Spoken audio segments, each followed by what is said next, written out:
Welcome to Code Konvos. My name's John Dean, and today I'm joined by Sara Seif. Sara is the Nursery Manager at KIN, which is our edutainment hub at KODE. Hi, John. Thank you for having me.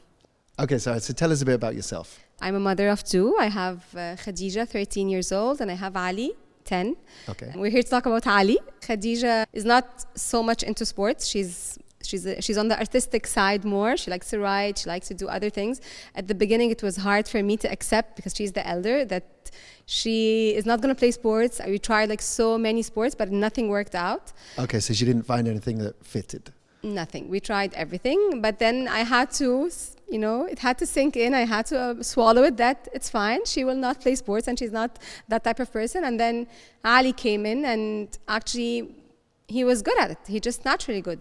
So what sport does Ali play now? He plays judo. Judo, okay. Yeah, he's 10, and he started when he was 5. When he was 5. Yeah. Okay, so currently in judo, just so everyone who's listening can get a feel of Ali, Yes. how old is he? He's 10. He's 10, Yes. and what's his level in judo? What belt is he? Is a brown 2 belt. Okay, Yeah. and what level of? He's a competing judo player. Yeah. He gets to compete in national championships. Okay. And actually, last summer he joined the Arab Judo Championship. It's where like 17 countries, kids from 600 kids from 17 countries. I remember. And where was that? It was in the North Coast. Okay, and Yes, then how many? this summer. And this was representing at national level. So these were Yes. for Egypt. Yeah, he was playing under Egypt's name, and he was competing against children from 17 countries, Wow. 17 Arab countries. So it was a big thing. And how did he do? Actually, he got first place, gold medal. Yes, It was like Nice. the biggest moment ever. It was so big. Yes, just the feeling.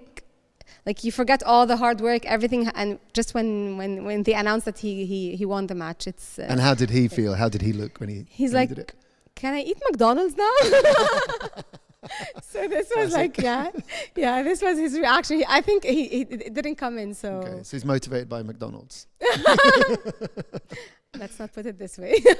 Okay, so Ali's been training. You said he started when he was 5. Yes. So I think what's useful for people listening, and many parents are either going through this right now, or they're about to go on this journey of children moving up the ladder in sport. Exactly. Let's talk about how he started and how you decided judo. See, it's so funny. Back then, when me and my husband were we were dating. I don't know, 17, 18 years ago. I was 17 at the time. I met one of his friends, and there was something about this guy that I really, really liked. He was so disciplined in a way. One of your husband's friends. My husband's friend. Yeah, and he was so disciplined, and he was in control of his manners, and very athletic. And then when I asked they started saying that he plays judo. They started saying that he played judo. So from that moment on, I'm like, if I ever have a son, I want him to play that game. For some reason, Interesting. this is the only reason that made me decide that I want my son to join judo. So the way the friend was acting and just Carrying himself. Yes. That It was so inspired you. disciplined, and then I related that to martial arts, and I've always read and heard that martial arts does that to you. Yeah. So I mean, if you're gonna play a sport anyway, so why not get that part into the Okay, child so also? you valued the side of martial arts that I think many people do see the discipline and what the character can become through martial arts. Exactly. It builds the character. So Okay. I know all sports do that, but for me, I saw something about judo, and I decided, and then I read more about it when I actually had a son, and I really like that there's no punching, no kicking, so it's not that aggressive, yet Okay. it's very good for self-defense. And he was how old? He started when he was 5. When he was 5. Yes. Yeah, by the way, not all sports hold those values. All sports could, depending on who's coaching, obviously. But yeah, there are sports that fall more into line, and martial arts is definitely one of them. Exactly. So, and I think many parents feel the same when they're looking at martial arts. I think now, especially with all the bullying and everything happening to children, I think True. children need to have a tool to defend themselves when they need to. I'm not saying that we have to go telling our kids to go hit and punch and revenge, but I mean, if he's in a situation that he does need to, I think we need to make them ready. We need to don't just send your child out there to the world and tell him to defend himself if he cannot. He has to learn how to. And so this was my first take on judo. Okay, and have you noticed that as he's grown up that he has been able to use what he's learning in judo to develop his character, to understand, you know, if he has to defend himself, how far to go and when to use his skills? I think, you know, he's still 10, but yeah, so far, yes, it's happened a couple of times at school that I think now children look at him differently. Okay. They know they don't want to mess with him. It's so funny. I'm not that type of person that he's not like a gangster or something, but it's good that he knows how to carry himself. I like that. Yeah, it's helping on the confidence side. It's helping how his friends are dealing with him. So yes. No, I can relate to that. I mean, I have a younger son. He's 9 at the moment, and he doesn't like sport. He's an artist. He likes music, dancing and art. It's hard at the beginning. And we had to find a martial arts for him because we thought at least, you know, you have self-defense, at least you have character. And same, we started with judo. And I've seen the positivity in it. I mean, even if he's not going to compete, if he's not going to take it professionally, but at least just the basics. In any martial arts, actually. But, you know, I'm very pro judo now. And Egypt is. It's a big sport in Egypt. Yeah, judo. I think because it's in the Olympics. Yeah. It's got a nice pathway to the top. So with Ali's journey, when did he start to, what age did you start to notice that he wanted to take it a bit more serious? I think it was like around 2 years ago when he was 8. I think this is when he started having real friends at his training with his teammates. We got to travel with him for a camp. And he bonded. So this is as a team, they're going for training away. Together with the families. It was a very nice opportunity for him to get to know his friends better outside training. So I think this is also important. I think we have to make sure, just don't send him to training every single day. It's boring. Right. He's a child, so you know the fun part is very important. Okay, so let's talk about that. So as parents, you're busy. You're a working parent, you're having to raise your children, they're going to school, they're coming home, and then they're training. What's the challenge from the parent side when it comes to Ali's training and commitment and also supporting his performance? So what's the day-to-day feel like for you? Yeah, I think the like you said, the commitment that we have to go every single day. And he trains every day? Right now he does, like five times a week. Okay, so weekdays he's training? Yeah.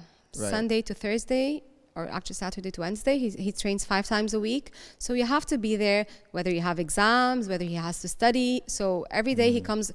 We're kind of lucky because the school he goes to finishes a little bit earlier than other schools, so he gets to rest.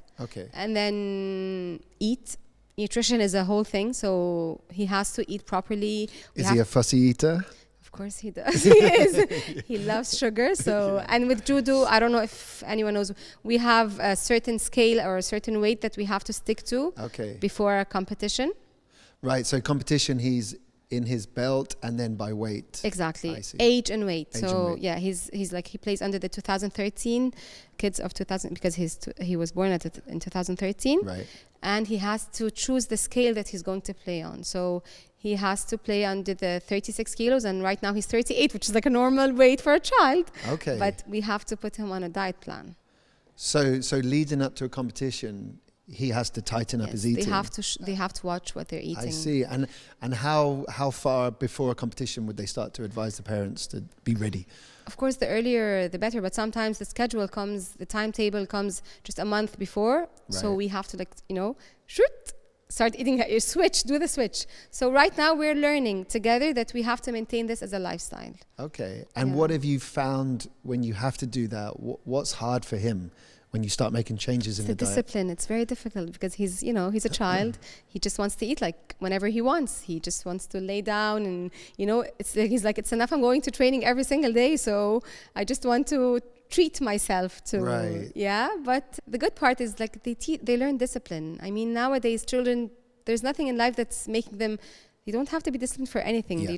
They can do whatever they want. So I think this is where it comes in. I'm happy with it. Okay. And happy. And then that discipline, do you ever see that move into other areas of his life? When Is he hard to get his homework done? Is he hard to get his room clean? That's the thing. He knows he has to do his homework, so he would just 1 hour before he goes to bed, he would sit in the room, finish it, and go out. Now he knows that he has to do things. Okay. He has to go to training. He has to show up. He has to fight. He has to do things. So I think it's reflecting on his personal life too. Right. But do you find, have you had moments where he's not wanted to go to training? Of course. Right. Of course. It happens. And what's all that the feel time. like? And why does that happen? I think he's just bored. He just wants to sit on the couch, watch TV, do whatever. And then with judo, you go every day to be hit at sometimes, yeah, because they throw each other, so he has to be thrown. So I'm like, how fun is that? But once he's inside the hall, he's fine. Okay. But yeah, I sometimes have to be the mean mom because we sometimes let it go like every now and then, but yet again, it's the discipline that we're trying to prove right now at this age. Okay. And how's his father about his judo? He's super excited. He loves it. Yeah, it's the joy. Winning is joyful, and it's something. So I think this is what keeps us going also, because we have to, my husband has to come every single day from work, just quickly change, eat something, and we have to run we go together. We go as a family.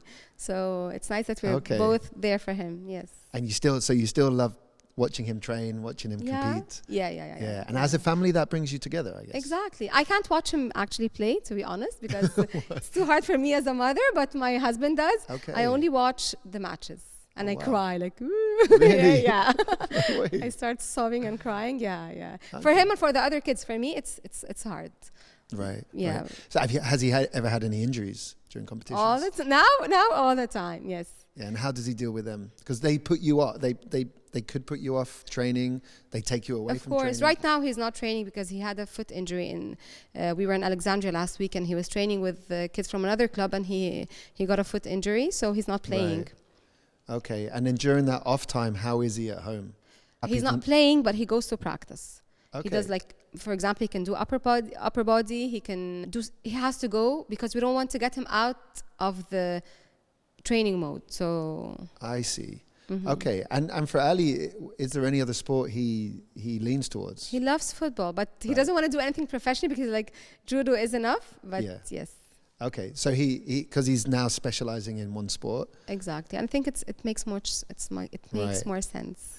And with Ali, does he ever talk to you about goals in his sport? Does he ever say what he wants or hint towards what he wants? Yeah, of course he wants to be an Olympic player. Okay. He says they earn a lot of money, so and he wants to get that big gold medal. Right. Yeah. And so you think the competition as a team, he seems to be motivated by his teammates and representing, and during competition he's motivated by the win and the feeling of the win. Exactly. And as a 10-year-old, he can see a pathway all the way to the Olympics, which is impressive. I think also the coach has a lot to do with it. His teammates, the environment that the family puts the child in. It's like you make the dream possible. Right. You make him. We talk about it, not pushing. I know there's a very thin line between motivating or encouraging your child and pressuring him or pushing him towards something that maybe he doesn't want. So we always stop and ask, Ali, do you still want to do judo? Ali, do you want to stop? It's okay if you want to stop. But it's kind of addictive when they start winning and when they start playing. Yes. But we always have to stop, ask ourselves, is it too much for him? Is it taking him away from his friends? We try to make that balance all the time. Because sometimes we as parents, we get carried away, and it's good to remind ourselves every now and then not to do that. But it obviously wasn't your dream wasn't, Ali, I want you to grow up to be a judo player, because No. I just want him to play the game. Yeah. Just when you try, he played gymnastics, he played swimming, but I want him to play self-defense, and it was judo, and for some reason it kicked off with him. Yes. I mean, that's why at KODE we've developed the athlete support system, which is, more than just the coach. Exactly. We've got a whole educational system for the parents so they can understand how we coach sport at KODE. And then we've got our support systems. Mm-hmm. And I think, like you said, as children get higher up that pyramid of elite sport, they need more support from more than just their physical trainer, their coach, which is why we have a nutritionist, a psychologist, recovery this is very experts. Important. Yeah. And because I guess as a parent, it gets hard. It takes a village. It takes a village, not only the mother and the father. I think, this is one of the things. Yeah, it takes a village to raise a man. yes. I think it's true, because you want them to feel that we're all in for it, and then it takes a lot. This is what differentiates an athlete from another and a child from another, is what you support them with. Right. So the psychological part, like you said, is very important. Parents need to know how to accept losing and how to accept winning and how to deal with both, because you don't want your child to go bragging about his winning or feeling terrible about his losses. We have to teach them that. So it takes, honestly, with us, we're very lucky because our coach, Ali's coach, is amazing. He's the one who's leading us towards that. He's always talking to us and he's like, it's fine, just let him try, it's fine. So we're learning with him. Okay. Yeah, so wow. that's a good thing. So as a mother going through this journey with Ali, what are some of your challenges? I think if it's some of my challenges, it's about the days where he loses. Okay. Yes, and the matches. And how is that difficult for you, seeing him lose? Because you have to try and make him feel as if it's okay. And actually, it is okay. Yeah. But then when you see your child hurt, crying, defeated, it's difficult for them, because you have to find the right words to say, and you have to try and make him feel that you'll still have another chance. There is still tomorrow. I mean, being that wise is, I think, that the part that it's very difficult, because I have to always find the right words that would make him feel better and make him have hope for the next match. Okay, and you feel at age 10, he understands this as you're speaking to him? I don't think so. I don't think he does, but I mean, time by time, he would, because it's that moment when he just finishes the match or when he just gets hurt. That moment is the hardest, because you have to contain his anger, contain his feelings, try and give that poker face or the empathizing, let's just not put that word. That face on, that motherly face on, where you have to tell him that it's okay. And sometimes kids are crying because they want to make you proud. Right. Yes, right. They want to make the parent proud. So they feel ashamed, or they feel sad that they couldn't make that for you. So you have to let them know that, I love you anyway. Nice. Yeah, it's difficult, but you have to try and convey the message. So if there was a mother, father, going through the same journey as you, and they're getting to these big moments, like for Ali, like a national championship, it's pressure, high pressure. Of course it is. And so you can imagine how hyperactive his brain is in those moments, everything that's happening, his body, his feelings, and then all of a sudden he's crushed in the moment. What would happen if some parents didn't feel like they could talk to their child, or what advice would you give them if they just weren't sure where to start? I think you have to make them ready. You have to start 2 to 3 days before. You have to just keep on telling them that tomorrow you're having a big match. I know you're scared. We have to acknowledge, like we do at the nursery, when like at drop-offs or when children are coming in, we have to be the calmer person, the calmer side. So we have to tell them it's okay. I know you're scared. I have to acknowledge all his feelings. I know you're scared. I know you're angry. I know you want to prove everything. You have to prove yourself to us, to your coaches. But yet, I want you to play well. I want you to have a good match. I have a good time. Because why are we here? Because I want you to have a good time doing that. And then, yes. Yeah, and at the end of the day, he's still 10. Exactly. This isn't the Olympics. Yeah, and you tell me more. Coaching, yeah, you tell me. Even at the Olympics, you're stressed, but you still have to find the good side to it. Yeah, I mean, that's always a question for me, is at what age do you start specializing in sport? Because in sport is a journey. We know that there's a pathway to the top. And most people that get into competitive sport, it is to compete, to win something. Exactly. And quite often it's, okay, how long do you have on this journey? And where do you want to peak? So for Ali, for example, as a mother, you want to see him do his best. But when you're thinking about... not necessarily win, or not necessarily be the champ. I want him to play good, to play well, to want to go to practice every single day.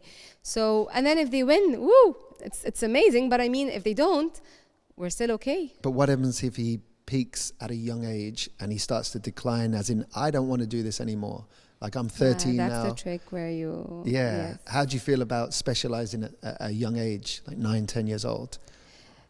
But I can't call this specializing, because you know how many competitions do they play a year in this age? Do you know what the definition of specialization is? Yeah, tell me more. It's when you perform one sport for the sporting season, basically nearly the whole year. You don't participate in any other sport. So as soon as you commit to a sport, you're now specializing in that sport. And obviously, some sports are early specialization sports, generally individual, like gymnastics, for example. Martial arts, sure, it leans towards earlier specialization. However, the hard thing for a mother and a father is knowing that there is opportunities in sport that are massive, but generally they're at age 18, 19, 20. So scholarships, professional contracts, big prize money and competition. How do I maintain this journey to peak at that age? That's difficult. Push it so he can peak then, not So have now. you thought about that as a family? Like, okay, you're 10 now. What's it going to be like when you're 20, 10 more years of this? Yeah, honestly, we haven't actually thought about it. This is where KODE is coming in, and you, John, with your thoughts. And I think, it's good to look at it this way. But I think the way we look at it is, well, he's good at it and he's doing well. So let's just take it day by day. Yeah. I mean, it's just the fear sometimes, and many parents see this, is their child just gets a bit burnt out. Or like you said, sometimes he would be, I just want a break. I don't want to do this. And you re-motivate him to come back. Exactly. But as you age, those being able to motivate a child changes, especially into the teenage even harder, years. yes. Yeah, and the distractions come in harder. So, for parents, I often advise exactly what you said about competition. A few days before, we're preparing him. But then as a family, I mean, what you have the benefit of is a teenage daughter. So you can kind of see the world of teenagers coming. Yes. So you can get an idea of what distractions are coming for Ali. And this is why I'm holding on more to sports, because you want your child to be busy with something else at that age. Yeah.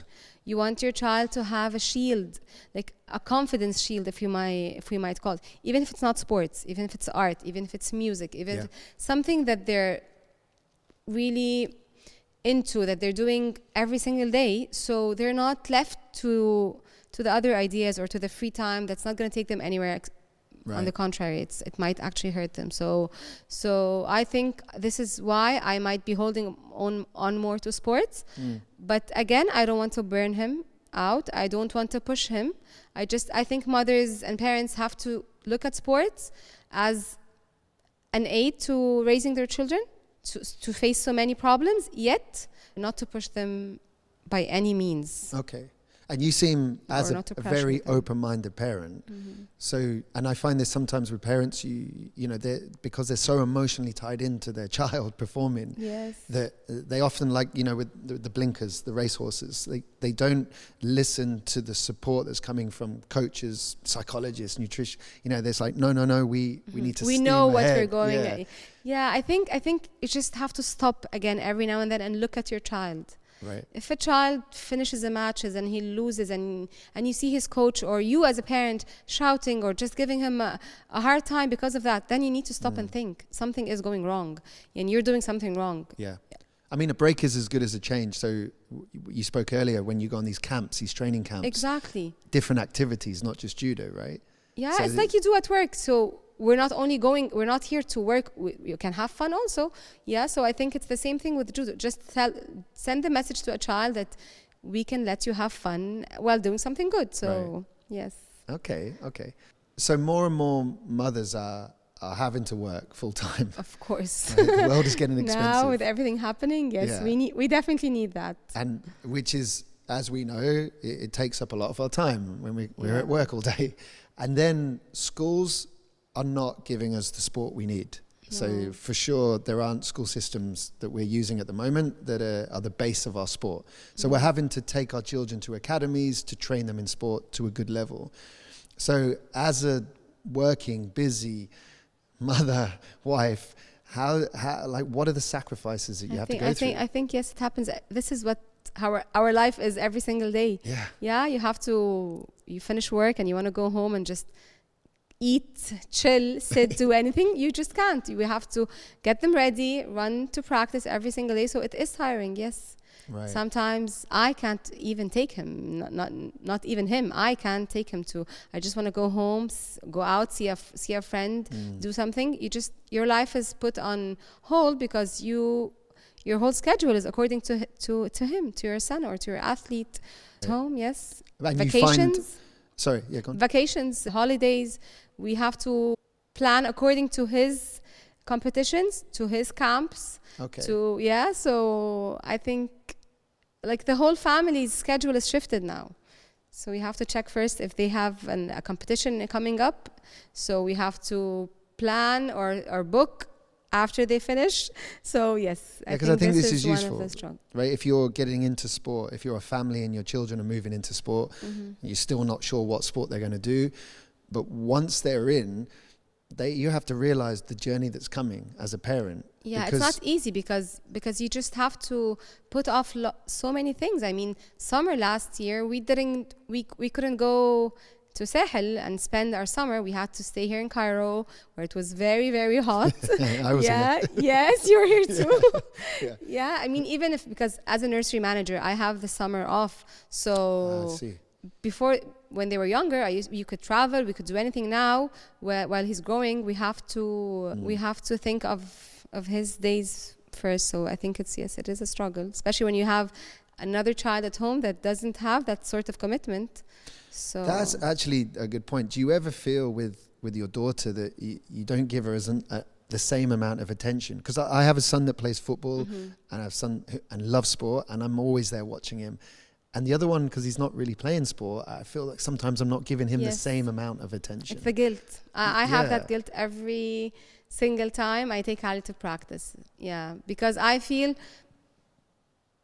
know it's not something that he is doing or I'm not doing with her, but at the end of the day, if you look from her perspective, from your other kids' perspective, they need that time. So it's very tricky. Yeah, and I wonder, do you should you sit down with your children at that point and say, look, we're with Ali because we're taking him, you know his commitments. When she was younger, growing up, they were completely fine. They were like, those really, really get along siblings, and it was fine. And then when Ali started to play professionally and started to win, she started to feel it. She's like, oh, so he's the star now. You go do everything with a star. Okay. But now that she's older, she started to understand. And we kept on talking about it and trying all the time to stop and think and try to give her the attention that she needs. Now I can say that she started to understand it, and she started to call us, how did Ali do? I want to come and watch him. Okay. Yeah, so she started to hop in also. But at a specific age, it was difficult, yes. Okay. And has his success ever made her feel like, oh, I want to try that as a sport? She knows what she wants, though. And you know what the tricky part is? When the child that's winning and, the star, sometimes, they feel I'm too good for everyone. Right. So they start to brag in front of his daughter, in front of his sister, or in front of everyone of the family. And you have to step in and stop him. I'm like, no. Yeah, let's not take this any further. You have to stop. And so this is where it's sometimes very tricky. Okay. Yes. Okay, so I think to wrap up this conversation, maybe if you have any tips, any useful information for some of the parents listening to this. I think I just have to say that it's hard. Of course it is, and we just have to hold on. We have to hope for the best. We know it's the best thing to do for them. It's to get them engaged in an activity, and especially if it's sport. We know the benefits of sport for everything all the benefits it's giving back to the children. So I think we just have to hold on and bear with them. Okay. Yes. Okay. Brilliant. Well, thank you very much. Thank you, John. I really enjoyed this conversation. Thank you for having me, and I had a great time. Thank you. Thank you.